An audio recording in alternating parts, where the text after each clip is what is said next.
Hello and welcome back. I am showing you how to weave in your ends today. You may get to an end of a project and you're like, what do I do with my ends? How do I finish? Or a pattern may say weave in your ends, and you want to know how to do that. So some patterns will tell you to just, pull out the yarn, and so you'll just have 2 loops on here. I like to chain one to secure the end of my yarn, especially if it's something that's wearable, a blanket, something that's going to be used a lot. It really helps to secure those ends to make sure your work doesn't come out. So to chain one, you will yarn over and pull through that loop. And it's going to look a little loose at first, which is okay.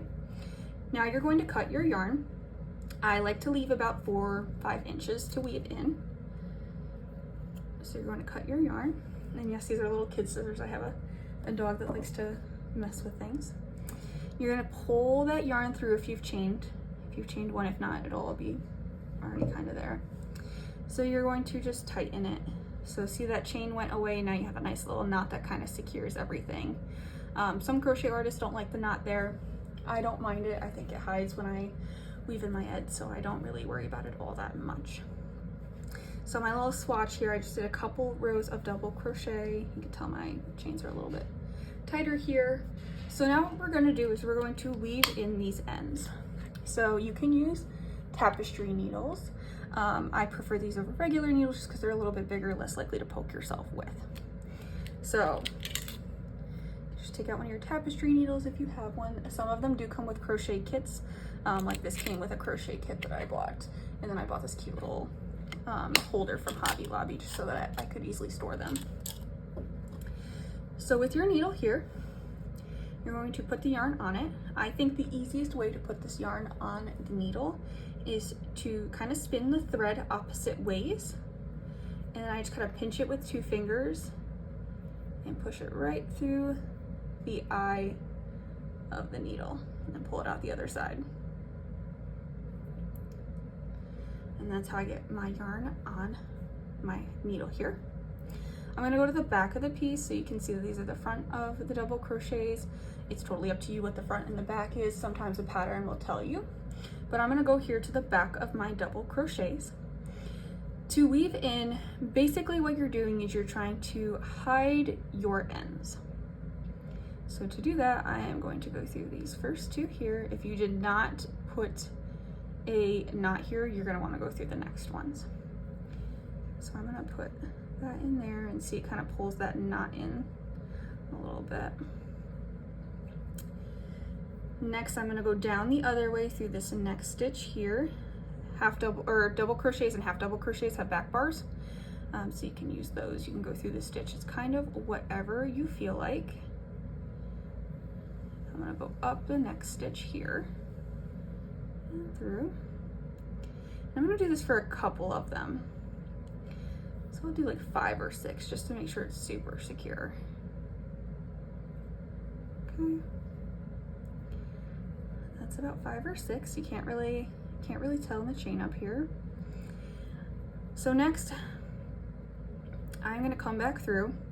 I'm going to skip this first guy here because that's what's going to lock our stitch. And we're basically going to go backwards. So again, you're not going to go through that same first loop. And if you went through other loops, then you're just going to not go through that one, because you can do this kind of different ways depending on what stitches you have going on. And then I'm going to go up the next one. Again, I'm just going to weave in this through. Go down this next guy here. And again, this is totally your preference, but what really is the game changer is the fact that you locked the stitch, and that's going to keep your ends from poking out. I wish I knew that earlier when I was a beginner, because that would have changed a lot of the way that I weave in ends. Because without that locking stitch, they just kind of poke out sometimes. And remember, you don't want to make this too tight because you still want the same stretchiness that the rest of your fabric has. And then I'm just going to go through this last stitch here. Okay. Like I said, you don't want it to be too tight, but you can tighten it just a little bit to cut that tail.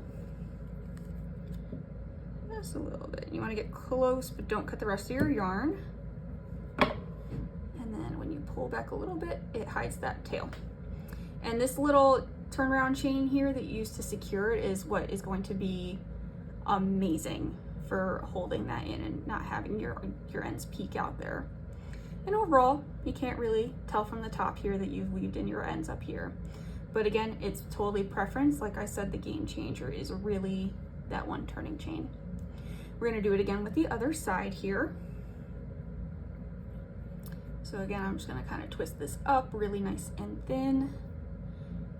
Get that one out of there. And we're gonna have it go through the eye of the needle. And now we're going to start again. Going through the back of these. These ones are a little bit nicer because it's the bottom of the double crochets. So this is what it would be like if you were going into single crochets or half double crochets or different stitches along those lines as well. So what you're gonna do is you're gonna go through these guys right here. And like I said before, you probably wanna go through like 5 or 6 stitches just to make sure it's super secure. So I'm gonna keep going through these guys here, and you're not really gonna be able to see it all that well in the front. It's gonna be pretty well hidden. That's 4. I'm gonna do 5 because these guys are a little bit bigger. All right. I'm gonna pull that through. And again, remember, we don't want to tighten too much because we do want it to be able to move with the rest of the fabric. We're just trying to hide those ends.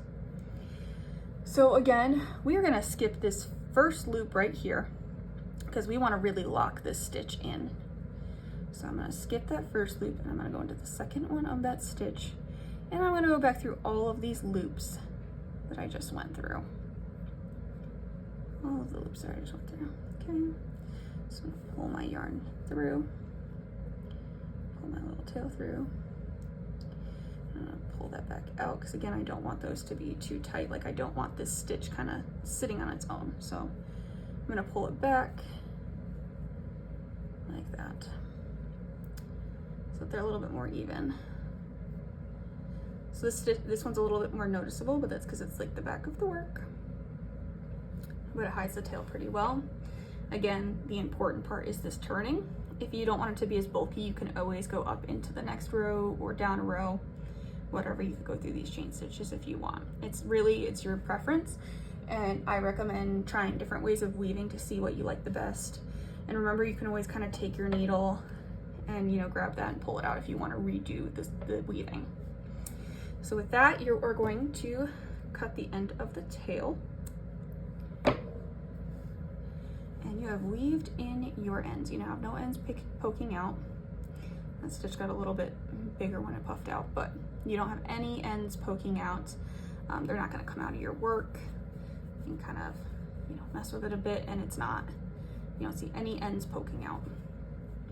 So these are very, very secure weaving, and you will be good to go. I hope you enjoy, and I hope that helps. Happy crocheting!